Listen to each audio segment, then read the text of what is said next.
Boa noite. É um prazer voltar a essa casa. Para quem não me conhece, sou Nestor. Roberto que me deu a primeira oportunidade de fazer palestra, né? Eu sempre falo isso quando eu venho aqui, até para relembrar, é uma forma de agradecimento a ele. E eu estava perguntando para ele quantos anos tem essa casa, e ele comentou comigo 21 anos. Então eu tenho feito esse raciocínio nas casas que eu tenho ido. Em 21 anos, quantas pessoas passaram aqui? Quantos corações depressivos, quantas almas tristes, quantas pessoas que ouviram uma palavra de carinho, uma palavra de amor? Deixa a conta onde? Acho que 70 mil pessoas. Está falando em 70 mil pessoas. Agora vamos pensar em 70 mil pessoas, que cada um que veio aqui e gostou do que ouviu e transmitiu isso para uma pessoa só. Aí nós estamos envolvendo o quê? Nessa casa diretamente 140 mil pessoas. E se na realidade não for nenhuma pessoa que a gente indicar duas, olha onde vai parar isso. Então o nosso exemplo é muito importante. E o trabalho que as casas espíritas fazem é exatamente nesse sentido, da divulgação da nossa doutrina, dos ensinamentos. Porque tudo que nós falamos, direto ou indiretamente aqui, nós falamos sobre os ensinamentos de Jesus. Porque a doutrina espírita, ela não existe sem os ensinamentos de Jesus como centro de tudo. Então, mesmo hoje que eu tenho a oportunidade de falar de Francisco de Assis, na realidade eu estou falando de um homem, de um espírito que viveu em plenitude os ensinamentos do nosso mestre. Então é um grande prazer vir nessa casa falar sobre isso. E nós temos aprendido dentro da nossa doutrina que um espírito de elevada relevância, como é o caso de Francisco de Assis, ele não se formou somente naquela vez. Quando ele veio aqui em 1182, ele não já veio pronto. Ele não se desenvolveu só numa encarnação. Ele já vinha de outras encarnações, aprendendo, evoluindo, para poder chegar ao espírito que ele era, como nós o conhecemos. Então, segundo estudos, Francisco de Assis foi João o Evangelista. Aquele que estava junto com Jesus, o único apóstolo que ficou com Jesus quando Jesus estava na cruz. Garoto de 16 para 17 anos, mas que demonstrava uma coragem, uma força muito grande para alguém da sua idade. Então, Francisco de Assis é a continuidade dos ensinamentos ou das posturas espirituais que tinha João Evangelista. Isso é muito sério. Se nós pegarmos o Evangelho segundo São João, nós vamos analisar naquele Evangelho muitas coisas voltadas ao lado do amor. Nenhum evangelista viveu ou explicou com tamanha convicção o sentido do amor pregado por Jesus como João. Então o que nós vamos observar na vida de Francisco de Assis é que ele viveu sim em plenitude aquilo que ele, como João, escreveu na outra encarnação. Façam um teste, peguem o Evangelho segundo João e verifiquem com que doçura que ele define o amor, com que doçura ele fala de Jesus, fala da sua caminhada ao lado dele. E aí vocês vão verificar e vão ver assim, essa é a imagem da vida de Francisco de Assis. O pequenino de Assis, como a gente chama, não é porque ele era baixinho. Então, é desse homem, dessa figura espiritual representada por Francisco de Assis que nós vamos falar um pouquinho hoje, dentro do que o tempo nos permite. Ele era filho de Pedro Bernardoni, um rico comerciante que trabalhava com tecidos e com joias, que ganhava muito dinheiro exatamente sobre a guerra, onde ele acumulou muitas coisas, foi nesse período. E Francisco, desde pequeno, ele ajudava o pai dele na loja, atendendo as pessoas, e as pessoas gostavam de ser atendidas por ele. Por quê? Porque ele era sempre muito alegre, muito jovial, muito amigo. Então as pessoas sentiam prazer de ser recebidas por ele. Uma certa ocasião, um homem chegou até Francisco de Assis e diz: eu preciso da sua ajuda pelo amor de Deus. Francisco olhou para ele e falou assim: não vou te ajudar nada, e mandou o homem embora. Aí ele foi, num momento de descanso dele, ele falou: mas será que eu agi certo? Aí ele ouve uma voz, a primeira vez que ele ouve uma voz que lhe diz assim: se fosse alguém que veio aqui pedindo em nome do conde, do bispo, de um príncipe, você ajudaria? Por que você não ajuda quando alguém vem pedir em nome de Deus? E esse momento de reflexão mexeu muito com ele, era o início da sua nova caminhada. Aí ele vai até o local onde ele tem o caixa dele, pega umas moedas e sai correndo. Ele vai atrás exatamente para tentar encontrar aquele homem, mas ele não encontra. Ele desapareceu e ele não soube explicar isso. Então mesmo Francisco, naquele momento, ele começou a pensar: de onde que veio essa voz? Quem falou isso comigo? Vai se passando o tempo, jovem, gostava de lutas, resolve ir para a guerra. Quando ele está indo para a guerra, o que lhe acontece? Ele pega malária antes de começar a ir para o campo de batalha. Então, naquela época, a malária era uma doença que imobilizava as pessoas. Você não conseguia cuidar direito, como nós temos hoje, antibióticos, uma série de outras coisas. Você tinha que ficar deitado, acamado, com compressas, porque a febre era muito alta. Então ele não chegou a ir no campo de batalha e ele volta para sua cidade para ser cuidado pelos pais. Quem conhece o filme de Francisco de Assis sabe, é lógico que lá eles não contam em detalhes, né, a vida dele. Lá floreia muito, né, tem aquela história dele levantar, ficar ao lado dos passarinhos, tal. Aquilo ali é uma demonstração simbólica. Ninguém pode dizer que realmente aquilo aconteceu. Mas ele desperta de um sono muito profundo. E ele escuta novamente aquela voz que lhe dizia assim, porque ele acordou chateado com ele mesmo, porque ele falava assim: pô, por que eu não fui para a guerra? O que me impediu de chegar lá?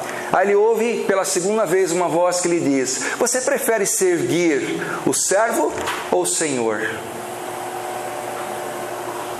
Ele fala: eu quero seguir o Senhor. Então por que você está seguindo um comandante? Um comandante é um servo do Senhor. E aquilo mexe com ele.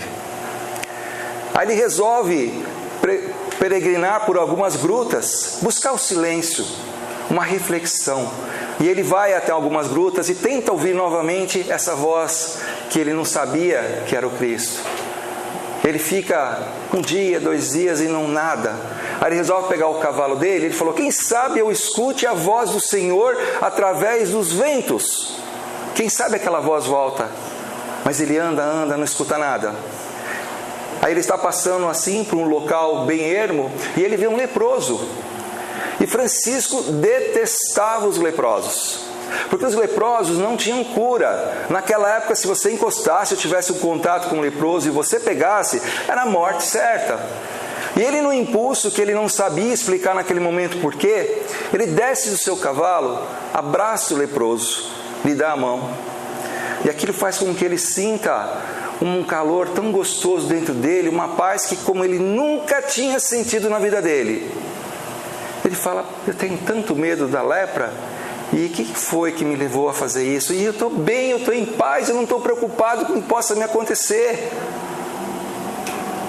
Aí ele resolve buscar o seu verdadeiro sentido de vida. Aí ele se dirige a uma igreja, a igreja chama-se Igreja de Cosme e Damião, e lá ele vê a figura de um crucifixo enorme. Ele vê a figura de um crucifixo enorme, e tinha uma diferença esse crucifixo. Esse crucifixo, Jesus estava com os olhos abertos. E esse crucifixo existe até hoje no convento de Santa Clara. Eu já tive a oportunidade de ir lá em Roma e eu já vi esse crucifixo, em Assis mais precisamente. Então é um crucifixo de mais ou menos 3, 4 metros, e a diferença dele em relação aos outros crucifixos é que Cristo está com os olhos abertos. E aí ele começa a fazer uma oração sentida, profunda, pedindo para que as trevas do coração dele sejam iluminadas, que ele consiga descobrir o caminho dele, qual era o propósito da vida dele.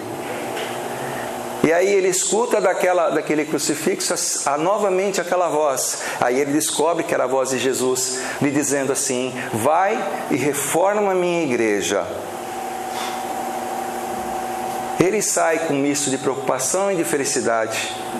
Ele chega em casa, ele olha aquelas roupas todas caríssimas que ele tem lá à sua disposição, à disposição do Pai. No caminho ele houver encontrado diversas pessoas que estavam passando necessidade. E ele, num misto de entrega, ele fala assim: por que a gente precisa de tudo isso? Aí ele começa a jogar as roupas do Pai no meio da rua. E todo mundo lá embaixo falava: o Francisco está doente, ele está louco, está jogando as roupas do pai. E ele lá, quando o pai chegava perto dele, ele falava assim: pai, a gente não precisa disso, pai. Nós temos demais, tem tanta gente passando fome, tanta gente passando necessidade, a gente não precisa disso. O pai o considera louco. E naquela época, a autoridade maior era a autoridade da igreja. Então o que o pai faz? O leva até a frente do bispo. Até no filme consta que o bispo estava comendo e não queria atendê-lo. Mas como Pedro Bernardone era uma família rica e influente, o bispo para de comer para poder atendê-lo. Isso é fato, aconteceu realmente. Então ele chega no momento lá e diz assim: pai, eu não preciso disso. Ele fala assim, o pai dele: você não reconheço mais você não é meu filho. E aí tem aquela frase célebre, né, que diz assim, que o que nasce da carne é da carne, o que nasce do espírito é do espírito.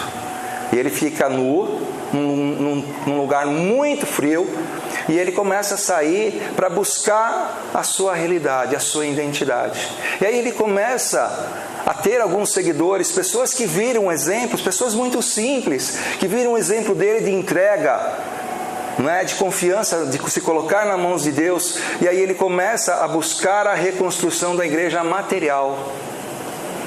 Então ele pega uma igreja muito simples, que está acabada, e ele começa a fazer todo aquele processo de reconstrução.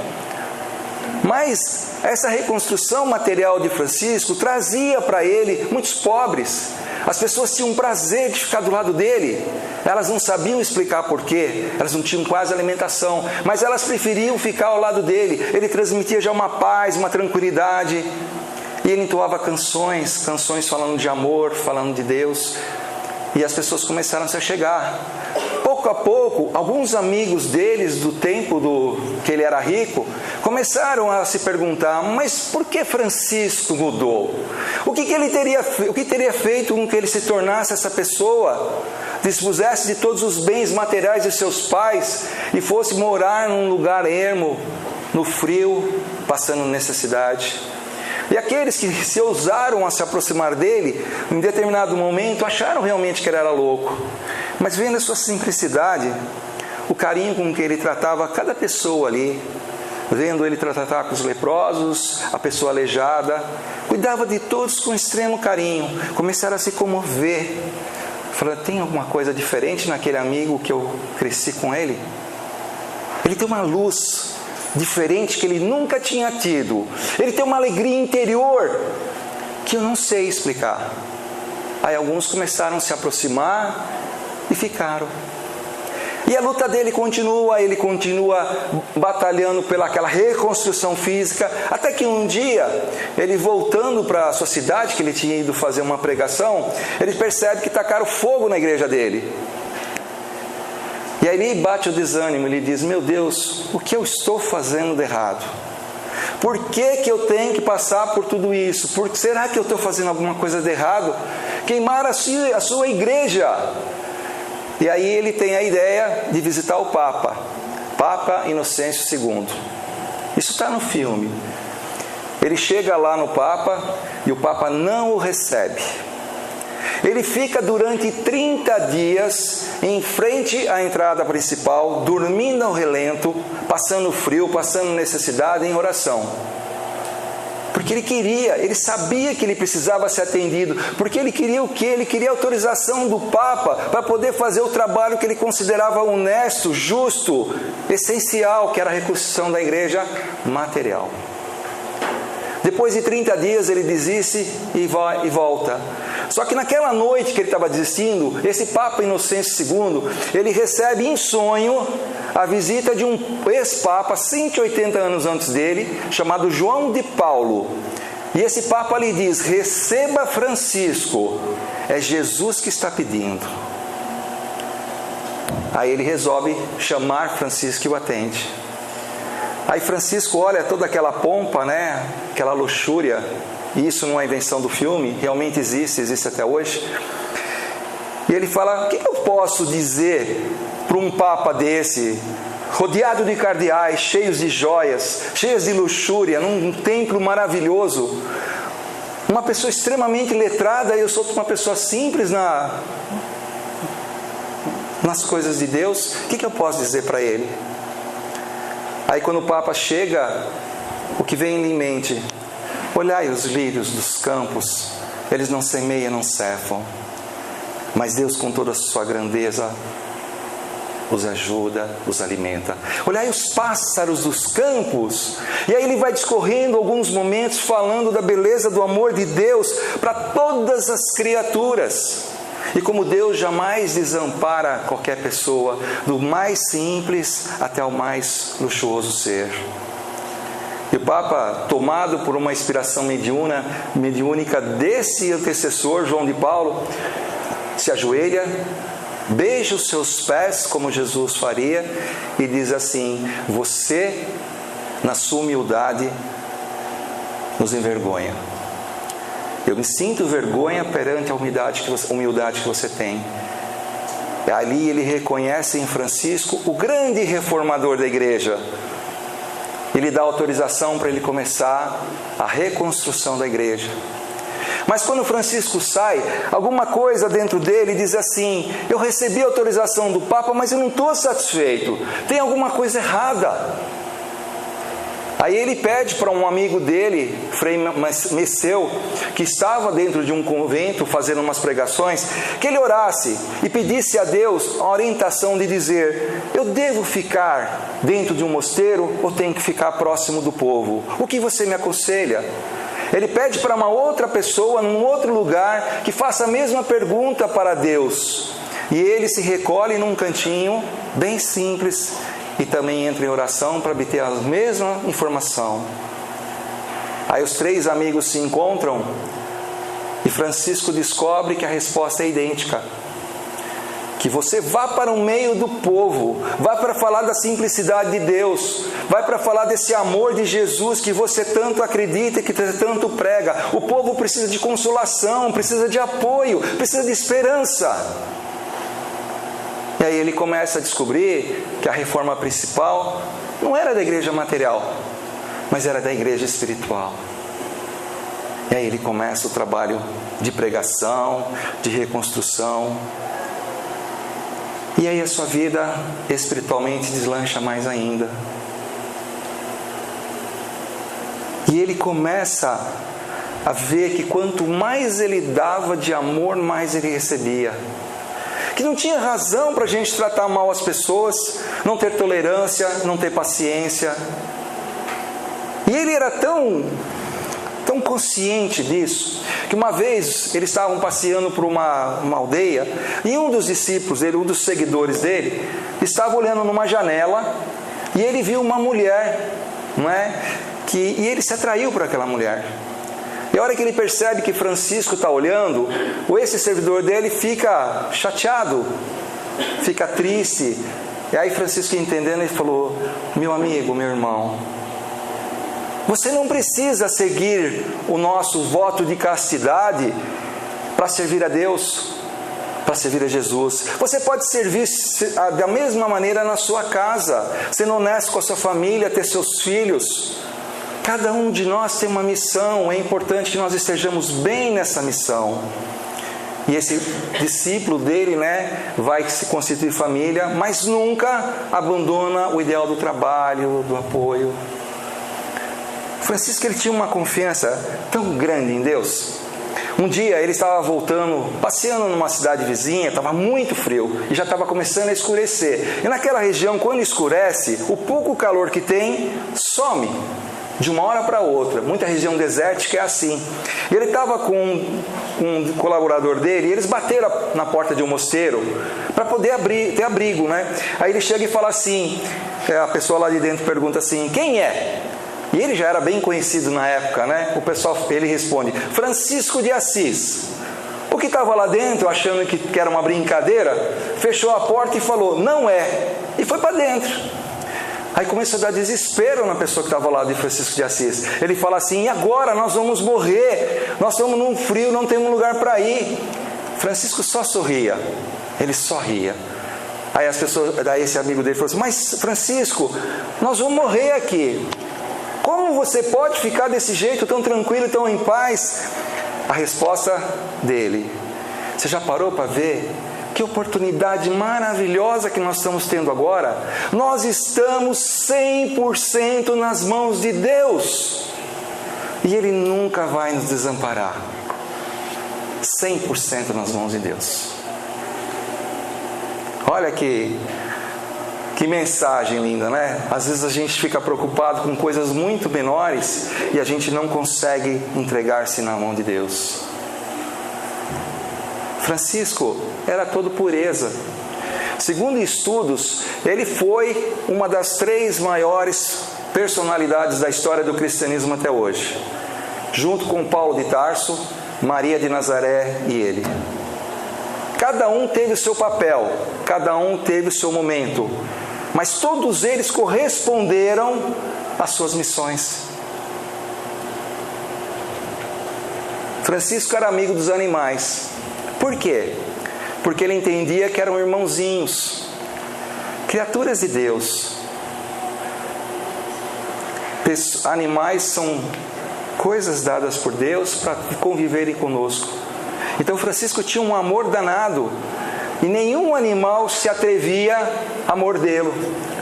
Conta uma história que tinha numa aldeia um lobo, e esse lobo era detestado por todo mundo, porque ele comia as galinhas, ele avançava nas pessoas. E quando Francisco chegou na cidade, avisaram ele: tem um lobo assim à noite, que ele faz isso e aquilo.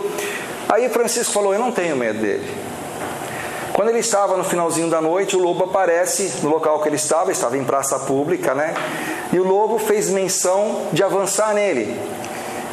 Conta-se que ele olhou para o lobo e disse assim: meu irmão lobo, por que você está nervoso? Por que você está bravo? O que eu te fiz para você querer-me mal? Francisco, é lógico que tinha mediunidade e não entendeu o que o lobo falava, né? Por isso que ele estava no estágio que ele estava. E o lobo lhe diz assim: todo mundo quer me machucar. Ninguém me dá alimento. Eu só estou procurando alimento. Francisco lhe diz: acalma o seu coração. Quando chega no dia seguinte, ele conta para a população o que estava acontecendo e que o lobo jamais iria atrás de qualquer animal se ele fosse alimentado e respeitado. E isso aconteceu. Tem milhares de histórias de Francisco. Daria para ficar falando aqui, Roberto, umas 3, 4 horas. Esse ser iluminado faleceu com 44 anos. Em 1226 anos. 1226. Quando ele começou a sua pregação, ele era muito tentado, porque os espíritos trevosos não gostam de quem faz o bem, de quem coloca Jesus à frente de tudo. Então os espíritos procuravam fazer tudo para que ele saísse do seu equilíbrio, e não conseguiam. Então o que acontecia com Francisco? Ele pregava assim: você tem que ser alegre por dentro e por fora. Aí um dia perguntaram: mas Francisco, por que por fora? Que nós somos muito visuais. As pessoas têm que ver que vocês estão felizes por estar com Jesus. As pessoas têm que sentir que vocês estão bem. E uma maneira de sentir isso é você estar sempre alegre, sempre sorrindo. Aí esses espíritos trevosos reclamam com Francisco. Fala: Francisco, não dá. Eu não consigo penetrar em você ou penetrar nos seus discípulos, porque eles estão sempre alegres, estão sempre felizes. Eu não encontro brecha. Francisco era iluminado realmente.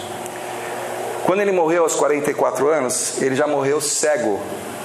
Alguns dias antes da sua morte, ele teve um problema nas 2 vistas e ele teve que cauterizar as 2 vistas, porque ele não podia deixar que aquele vírus, aquela virose passasse para outras partes do corpo. E naquela época não é que nem hoje, que você vai num médico, num oculista, ele te dá uma anestesia, você dorme, faz a operação tudo direitinho, limpa, tem toda aquela higienização. Naquela época não, naquela época era com ferro em brasa. Dolorido, né? Só de pensar já dói, né? Era ferro em brasa. O que aconteceu com ele? O tempo todo que ele estava lá, sendo operado, ele agradecia ao irmão Fogo por estar fazendo o seu trabalho. Um determinado dia ele estava já cego, mexendo no jardim, e Frei Leão chegou para ele e falou: Francisco, diz uma coisa para mim. Se você soubesse que hoje é o último dia da sua vida, o que você faria? O sábio olha para ele e diz assim: continuaria mexendo no meu jardim. E nós? Se nós soubéssemos que nós vamos viver até amanhã, o que nós vamos fazer? Vamos correr para abraçar nossos amigos, nossa esposa, nosso marido, beijar os filhos, dizer o quanto a gente ama, pedir perdão para todas as coisas erradas que nós fizemos? Francisco não. Ele vivia em paz. Ele sabia que tudo o que precisava ele estava tentando fazer. E no dia seguinte, ele morreu. Foi como uma andorinha, foi como um passarinho, voou para a plenitude espiritual. Esse era Francisco de Assis. E aí nós, ao longo dos tempos, começamos a desenvolver e entender esse mestre da espiritualidade através da sua música. Porque ela retrata tudo aquilo que ele vivenciou. Se nós pegarmos, e era a minha intenção, mas não vai dar tempo, se nós pegássemos cada trechinho, cada frase dessa música, nós iríamos entender a plenitude dessa vida desse santo. Você se lembra como começa? Senhor, fazei-me instrumento de vossa paz. Francisco, com todo aquele potencial, ele falava: Senhor, eu sou só um instrumento.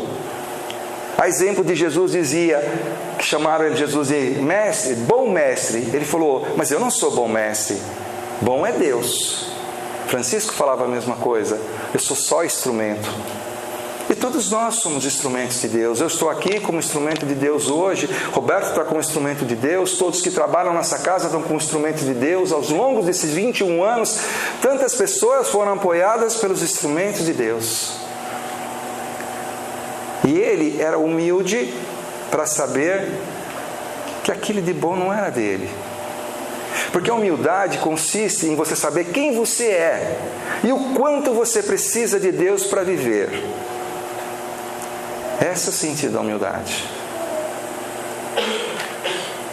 Então, eu sempre gostei de Francisco de Assis, confesso a vocês. Tanto é que no tempo que eu quis ser padre, já houve esse tempo, eu ia entrar nos franciscanos, porque eu adorava a vida dele, achava que o exemplo de vida dele era essencial, era maravilhoso. No século XIII, no final do século XIII, houve uma comitiva coordenada por Jesus e mais grandes líderes, almas benevolentes, que vieram até o nosso planeta e descobriram que toda a pregação de Francisco estava sendo esquecida. E que a Inquisição que foi criada naquela época foi feita por um franciscano. Isso está no livro Brasil, Coração, Pátria do Evangelho, né? Brasil, Pátria do Evangelho. Está bem no início, ele fala isso.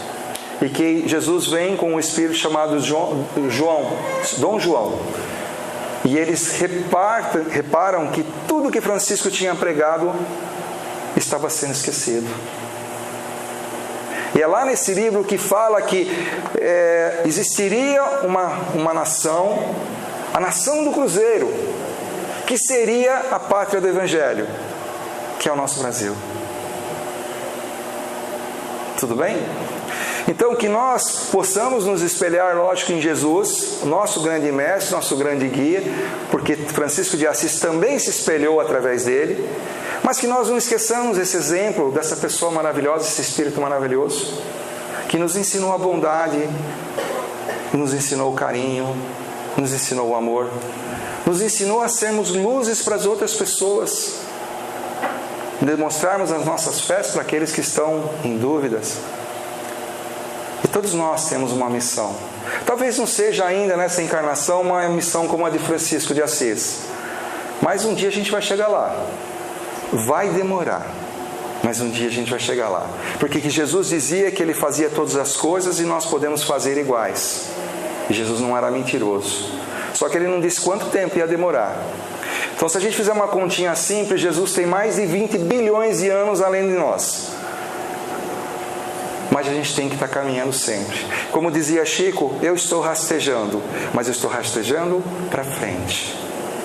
Que todos nós sejamos muito felizes, alegres, como Francisco era, como Francisco ensinou. Joguemos a tristeza, a desesperança, os medos, as inseguranças, e quem sabe um dia nós podemos dizer assim: olha que maravilha, eu estou 100% na mão de Deus. Louvado seja, muita paz e muita luz para todos vocês, tá? Obrigado.